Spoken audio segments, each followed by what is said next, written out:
Olá a todas e todos, aqui é o Soberania em Debate, um programa do projeto SOS Brasil Soberano do Sindicato dos Engenheiros no estado do Rio de Janeiro.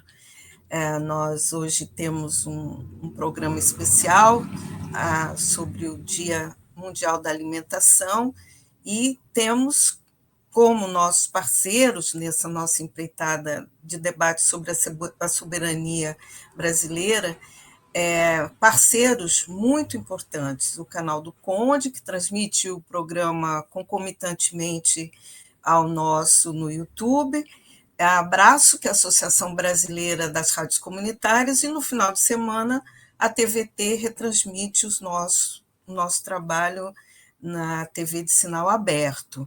Aqui vocês estão vendo o QR Code do nosso Instagram, @SOS Brasil Soberano, para que vocês nos sigam nas redes sociais, nos sigam no YouTube, se inscrevam no canal, porque isso é muito importante para a continuidade do nosso trabalho.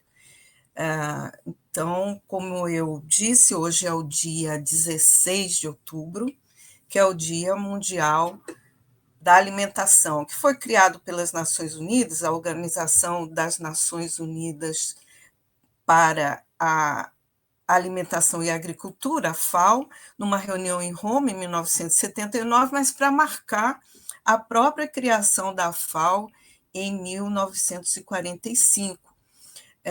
O objetivo de se marcar essa data era chamar atenção para temas fundamentais à sobrevivência da humanidade e do planeta, combatendo a fome, garantindo segurança alimentar, a soberania alimentar, nutrição e agricultura sustentável com proteção e respeito na natureza. Esses eram os objetivos e sempre foram e continuam sendo os objetivos principais dessa data.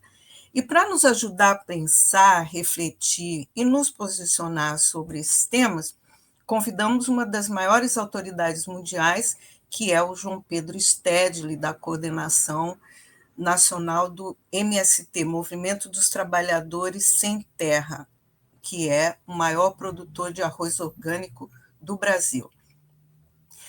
O João Pedro, por conta da agenda referente ao dia de hoje, no Brasil estão acontecendo vários eventos, ele não pôde participar ao vivo no nosso programa, mas teve a gentileza de mandar um vídeo especial para o nosso programa, que nós vamos exibir a seguir, dividido, na verdade, em três blocos, tá? Que vocês vão entender depois a dinâmica do programa. Eu vou apresentar o João Pedro. O João Pedro é economista, graduado pela Pontifícia Universidade Católica do Rio Grande do Sul, a PUC Rio Grande do Sul, e pós-graduado pela Universidade Nacional Autônoma do México, a UNAM. Em 1984, Stedley foi um dos líderes na fundação do MST, atuando desde então como um dos principais articuladores e estrategistas do movimento. Em 2025, Stedley representou o Conselho Popular do BRICS na cúpula de líderes do bloco, onde defendeu a soberania dos povos e a necessidade de combater o capitalismo global. Então, o João Pedro não pôde estar ao vivo, mandou um vídeo que nós vamos começar a mostrar, divididos em três blocos, né? Ele mesmo indicou esses assuntos que nós depois dividimos e complementamos. O vídeo começa, a primeira parte, que não é um vídeo que termina o assunto, ao contrário, o tempo todo o João Pedro chama a reflexão, é o posicionamento dos movimentos populares da sociedade em relação a esse tema tão relevante que é a garantia da vida através do combate à fome e a garantia de uma alimentação saudável para todo mundo.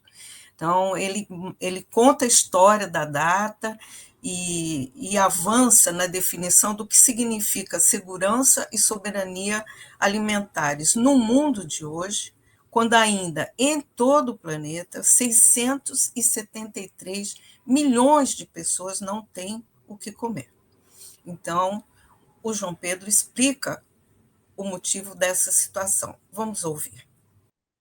Olá, companheiros e companheiras, militantes de movimentos populares do Rio de Janeiro e de todo esse imenso Brasil.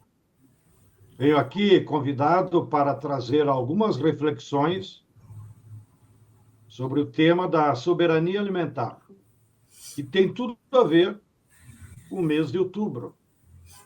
O mês de outubro, para os que não sabem, se remete a várias datas importantes, históricas, relacionadas com o tema. Primeiro, dia 3 de outubro, Dia Nacional da Agroecologia. Foi uma data consagrada no Congresso Nacional em homenagem à data de aniversário da nossa querida Ana Maria Primavera, que foi a grande cientista de solos de todo o sul global e nos deixou uma obra teórica e prática que é a base de sustentação científica de todos os métodos de agroecologia, ou seja, de produzir alimentos saudáveis em equilíbrio com a natureza e contribuindo para a fertilidade do solo, que é de lá, juntamente com a água e com o sol, que se produz os alimentos saudáveis. A segunda data é 16 de outubro, declarado pelas Nações Unidas como Dia Mundial da Alimentação. Ou também, depende muito das traduções que é feita, mas a Via Campesina, que reúne movimentos camponeses de todo o mundo, celebra o 16 de outubro como o Dia do Direito ao Alimento, tá? Que foi uma grande pressão que os movimentos camponeses fizeram sobre as Nações Unidas. E ainda, para nós das Américas, temos o 12 de outubro, que ainda que não diga ou não tenha relação direta com os alimentos, com a soberania alimentar, no entanto, tem relação com a soberania dos nossos povos. Por quê? Os povos originários e suas organizações em todas as Américas definiram o 12 de outubro como Dia dos Povos Originários, Dia da luta contra a colonização europeia, Dia da libertação dos nossos povos.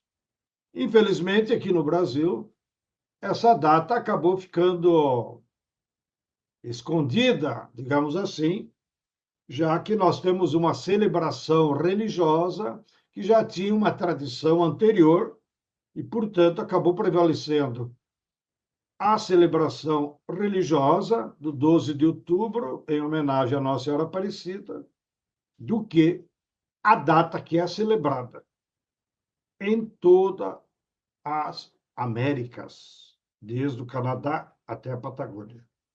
Bem, mas vamos aqui ao tema. E eu separei a minha exposição em 3 tópicos bem gerais, com uma espécie de introdução ao tema, para que depois vocês debatam, complementam, reajam, apesar de que essa forma virtual ela é muito excludente, né? É difícil fazer debates em que as pessoas possam falar a sua opinião e haver contraditório, né? Do que costumeiramente se faz de forma presencial. Então, o primeiro tema é os conceitos que estão ao redor da luta contra a fome. Nós, olhando para a trajetória do desenvolvimento das teorias, percebemos que durante séculos o problema da fome era tratado pela civilização humana como um problema relacionado unicamente com dificuldades da natureza, ou também se somava enfermidades, pandemias, tá? Ou guerras. Então, nessas três situações, pela teoria, havia povos que enfrentavam períodos prolongados de fome, já que os três fatos levavam à diminuição da produção e oferta de alimentos e, em consequência, adivinha a fome para aquela população. No entanto, na década de 50, um brasileiro de Pernambuco, muito sabido, tinha uma formação acadêmica bem eclética, era geógrafo, médico, sociólogo, podemos dizer assim, e era também um líder político, que fez militância partidária no PTB, mas fez também militância política em organismos públicos brasileiros. Foi o nosso querido Josué de Castro. E então, Josué de Castro, lá na década de 50, levantou uma tese que foi revolucionária, advertindo de que a fome não era consequência da natureza e dos seus fenômenos, mas sim era consequência das relações sociais de produção que o capitalismo tinha introduzido na produção agrícola e de alimentos. E ele fez longas pesquisas onde explicava, notem bem, no semiárido, no bioma da Caatinga, onde é mais difícil produzir alimentos, mas é possível. A população nordestina que vive lá raramente passa fome. Mesmo em períodos de secas, ela se protege. No entanto, na região mais fértil do Nordeste, que é a zona da mata, que é o litoral, que vai desde a Bahia até o Ceará, essa área fértil sempre foi dominada pelo capitalismo para produzir cana-de-açúcar para exportação. E notem, era ali na zona da mata que se encontravam os maiores problemas de fome, todos os anos, independente de ter chuva ou não, que, aliás, na zona da mata chove regularmente até hoje. Bem, a teoria do Josué de Castro revolucionou as interpretações. Foi o seu livro Geografia da Fome, foi publicado em inúmeros idiomas, né? Abro um parênteses folclórico até, porque esses dias passados, a nossa brigada do MST lá na China encontrou num sebo um livro do Josué de Castro, publicado na década de 50 em mandarim. Então, eram os primeiros anos ainda da Revolução Chinesa, e, no entanto, notem, eles se preocuparam em difundir o pensamento do Josué de Castro por lá também, e traduziram para o mandarim. Bem, aí, seguindo, na mesma década de 50, nós tivemos a Revolução Chinesa, que, embora voltada mais para os problemas do povo chinês, ela representou uma revolução do ponto de vista do combate à fome. Porque há 200 anos, desde que a China foi colonizada, foram os 200 anos de martírio do povo chinês.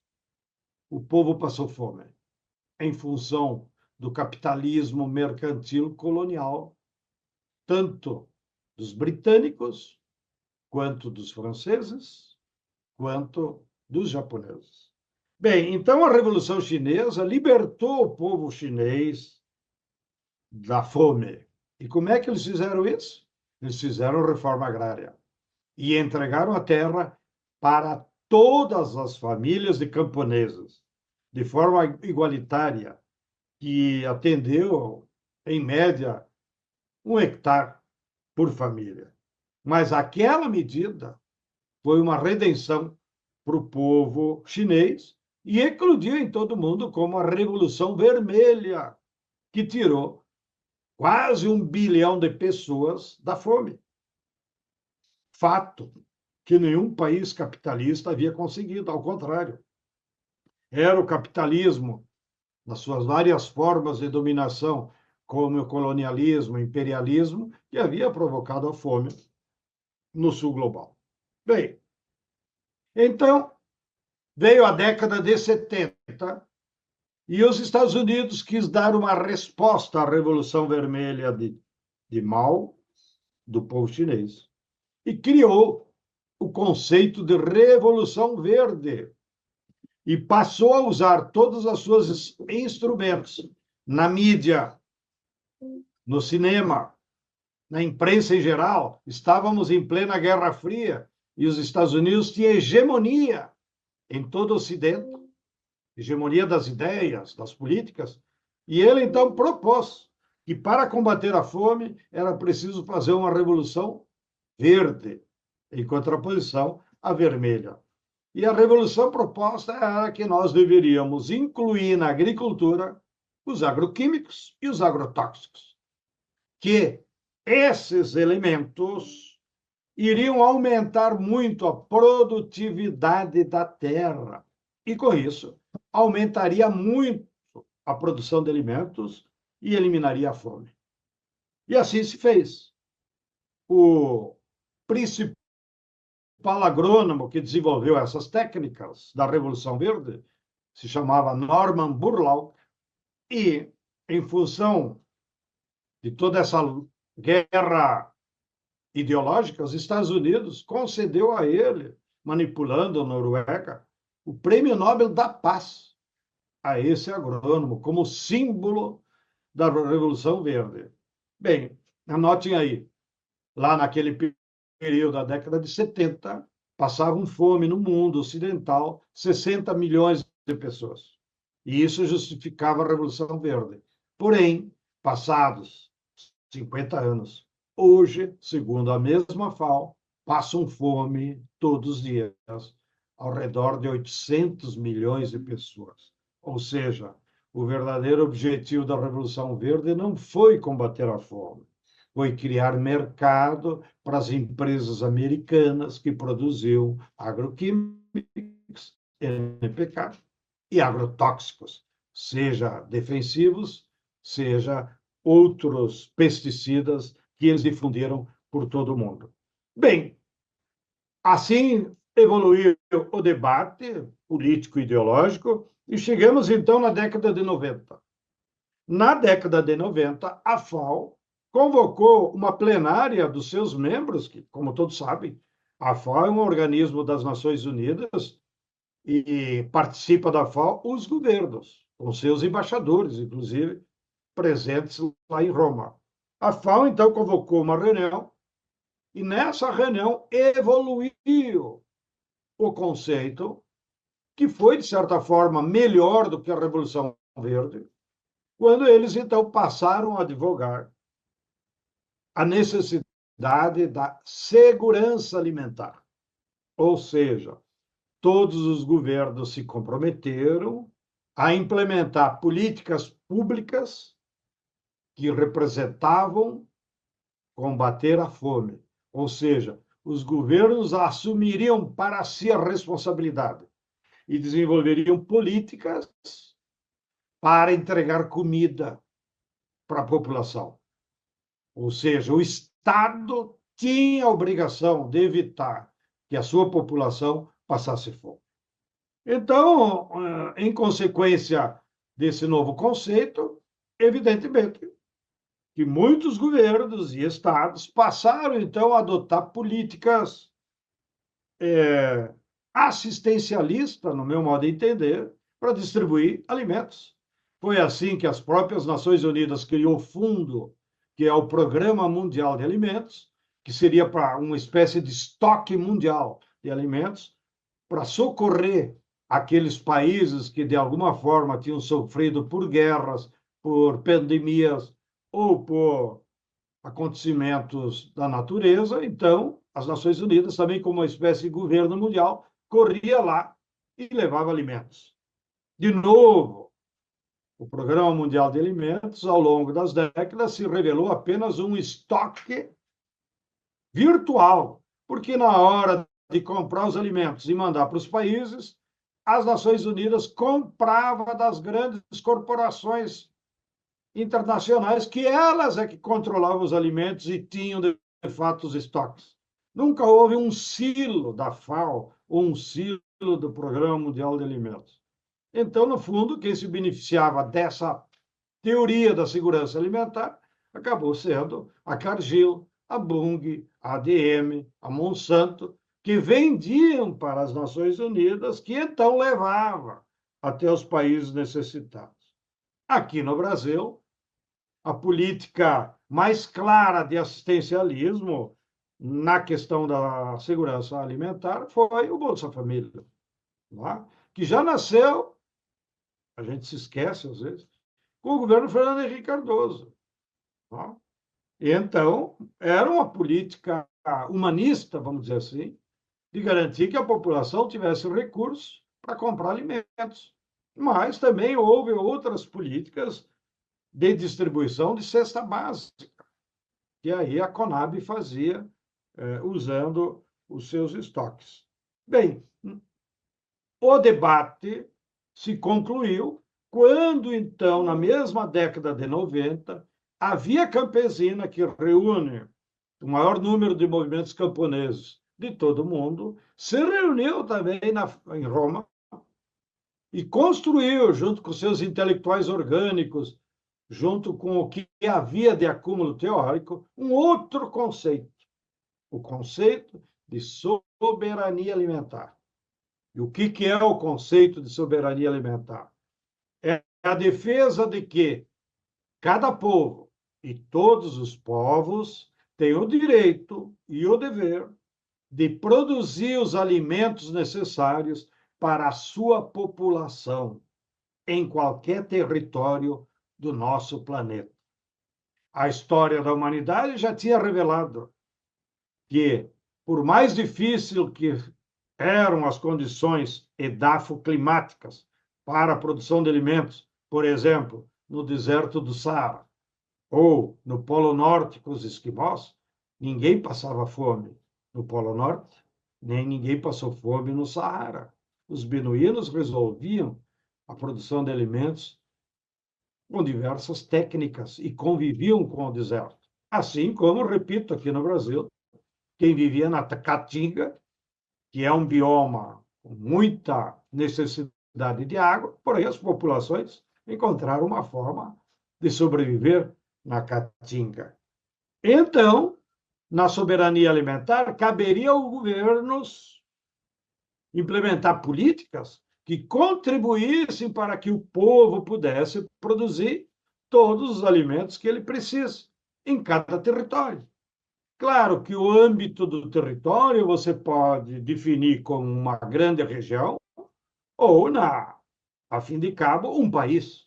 Então, cada país deveria ter a obrigação de produzir todos os alimentos básicos da sua população. E o governo ensejar políticas públicas que dessem instrumentos para essa população, em especial os agricultores. E é assim, então, que surge, e nas últimas 3 décadas, percorre em todo o mundo a ideia da defesa da soberania alimentar como um direito e como uma necessidade em todo o mundo. Ou seja, nós, da Via Campesinas, passamos a defender que as populações têm que aprender a pescar. Isso é soberania alimentar. Já a segurança alimentar é o governo vai lá e dá o peixe, que nunca vai criar independência e soberania ao seu povo. Bom, nesse bloco, eu queria aproveitar aqui para fazer uma correção, que o MST é o maior produtor de arroz orgânico da América Latina. há décadas. Eu falei do Brasil, mas é muito mais do que isso em relação à América Latina.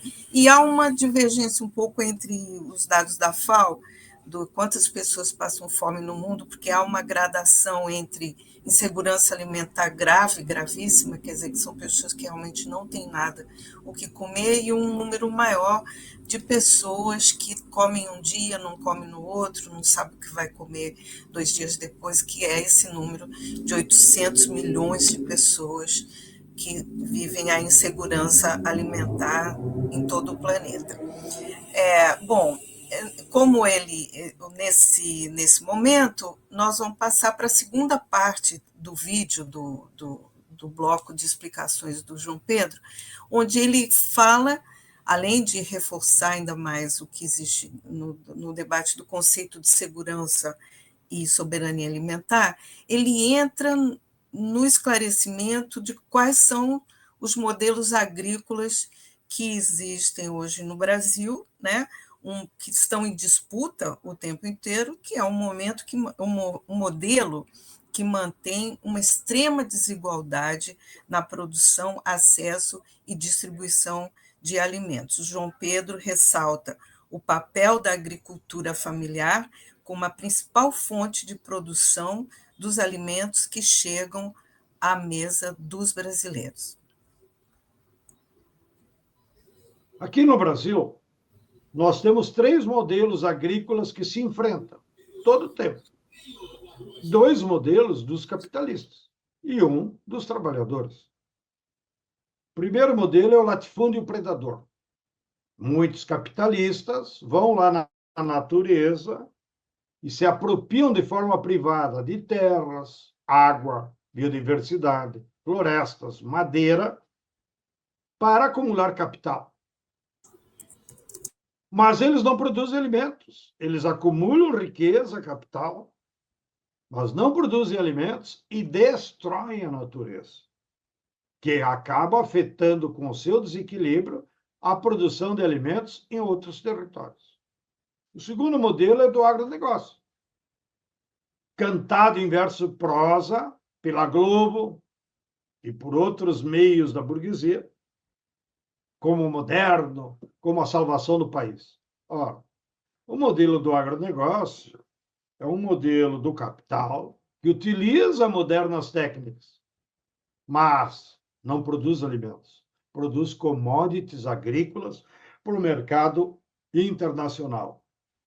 E essas commodities nem sequer são controladas pelos fazendeiros, são controladas por grandes empresas transnacionais, que fornecem os insumos do agroquímico e do agrotóxico e depois compram a produção dos grãos. Aqui no Brasil, o agronegócio produz apenas soja, milho, cana-de-açúcar, algodão e a pecuária bovina. E ele usa de forma intensiva os agrotóxicos, que também matam a natureza e desequilibram o meio ambiente, provocam mudanças climáticas, além do efeito estufa causado pelo gás metano produzido pelo esterco da alta densidade da pecuária bovina no nosso país, representada pelos 280 milhões de cabeças de gado, que é um absurdo. A nossa sociedade não precisa tanto gado, mas o Brasil virou grande exportador, ou o maior exportador de carne bovina do mundo. E a natureza brasileira paga. E as mudanças climáticas pagam. Então, o terceiro modelo é da agricultura familiar. A agricultura familiar, como diz o nome, são os agricultores que produzem na forma familiar e priorizam, na sua parcela de terra, a produção de alimentos. Tá? E esse alimento, primeiro, é para a sua família, e o excedente vai para atender o mercado nacional. Em geral, inclusive, o mercado local. Tá? Então, a agricultura familiar é o principal modelo que pode gerar tanto segurança alimentar para o governo comprar e fazer estoques, quanto soberania alimentar, para você organizar políticas públicas que levem os agricultores a produzir todos os alimentos que o povo brasileiro precisa. Tá? De maneiras que, então, nós deveríamos exportar apenas os excedentes, que, claro, pode haver no café, no açúcar, mas a prioridade da agricultura, a sua função principal, o paradigma da agricultura moderna não é o uso de máquina agrícola e agrotóxico, é produzir alimentos saudáveis. E isso só a agricultura familiar pode cumprir. Bom, mais claro do que isso, impossível, né? O João Pedro ele tem essa capacidade de síntese, de ser bastante didático, para a gente entender o que se passa no Brasil. Mas, nesse terceiro momento, ele entra no debate das políticas públicas, que caracterizam o governo Lula desde o primeiro mandato dele, que é o combate à fome, que foi campanha em 2002 e depois implementado em 2003, já com Fome Zero, e que esses programas têm sido constantes nas políticas públicas do governo, tanto do governo Lula quanto do governo Dilma, nacional e internacionalmente. Nós vemos o presidente Lula em vários eventos internacionais o tempo inteiro falar da obrigação dos países em produzir alimentos para toda a população que necessite, né? Há até um estudo da FAO que diz que o mundo produz o suficiente para suprir a fome dessas 800, 600, entre 600 e 800 milhões de pessoas 3 vezes. Se não houvesse desperdício, se não houvesse concentração, se não houvesse desigualdade no mundo.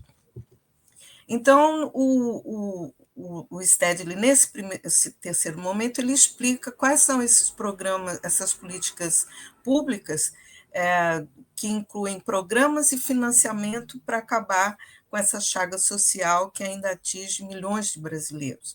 Mas as políticas avançam, ainda não temos resolvido o problema da fome no Brasil, mas se ainda não conseguimos erradicar totalmente a fome, nos últimos 2 anos, o governo Lula, que conseguiu tirar o Brasil do mapa da fome das próprias Nações Unidas, para onde o Brasil tinha voltado no governo anterior, aliás, depois do impeachment da presidenta Dilma em 2016, o Brasil voltou a entrar no mapa da fome por falta exatamente dessas políticas públicas para erradicar esse problema. Então, nesse próximo bloco, nós vamos falar sobre as políticas públicas que garantem a produção, o acesso e a uma alimentação saudável para todos os brasileiros.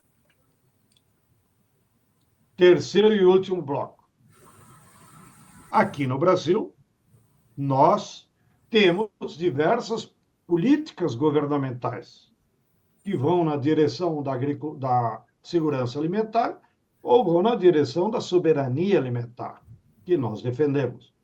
Então, na segurança alimentar, nós poderíamos incluir aí o Bolsa Família, a cesta básica que o governo distribui em alguns casos, e também a necessidade da Conab fazer estoque de alimentos, porque esses estoques ajudam a dar uma segurança que não vai faltar comida, não vai faltar arroz. Vocês viram quando deu enchente e afetou a produção de arroz lá no Rio Grande do Sul, já foi um beleléu. Nós já tínhamos que importar arroz, porque faltaria arroz para a nossa população, sendo um alimento base da nossa culinária. Todo brasileiro, todo santo dia, come feijão, come arroz. Tá? Já no caso de feijão, é ainda mais trágico, porque já nós não estamos conseguindo produzir o volume necessário de feijão para a nossa população, e muito menos de trigo, né, que temos que importar. Bem, já no tema da soberania alimentar, que é o motivo da nossa reflexão, o governo desenvolveu algumas políticas que são elogiáveis. Por exemplo, o PA, O PA é quando o governo faz contratos com os agricultores familiares e se propõe a comprar toda a produção que ele vier a produzir de alimentos. Nos anos áureos da Conab, no Lula 2, a Conab chegava a utilizar em torno de 4 bilhões de reais e chegava a comprar 367 tipos diferentes de alimentos.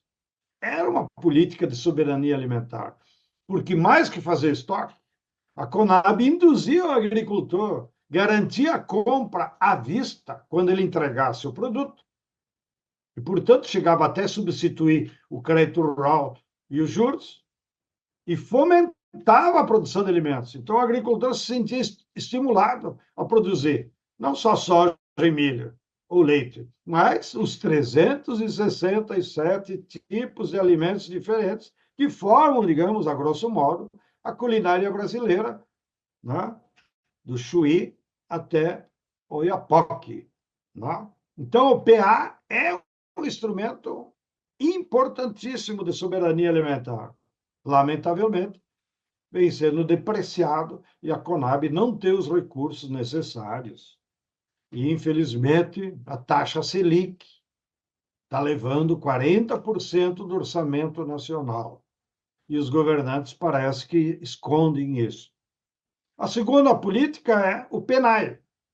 O PENAE é a política de merenda escolar. A lei determina que, pelo menos, no mínimo, 45% dos alimentos que vai lá na escola, para ensino fundamental e ensino médio, com dinheiro do MEC, as prefeituras comprem os alimentos da agricultura familiar e no seu município. Então, de novo, essa política estimula que os agricultores locais produzam os alimentos e entreguem na prefeitura.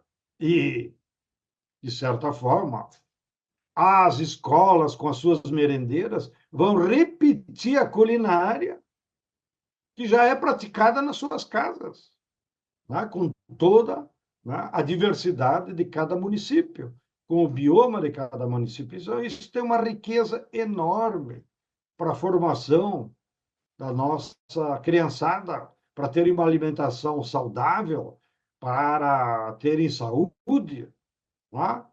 De novo, era preciso nós avançar um pouquinho mais no PENAE e determinar que 100% dos produtos da alimentação da merenda escolar deveriam ser da agricultura familiar. E a terceira política de soberania alimentar é a reforma agrária.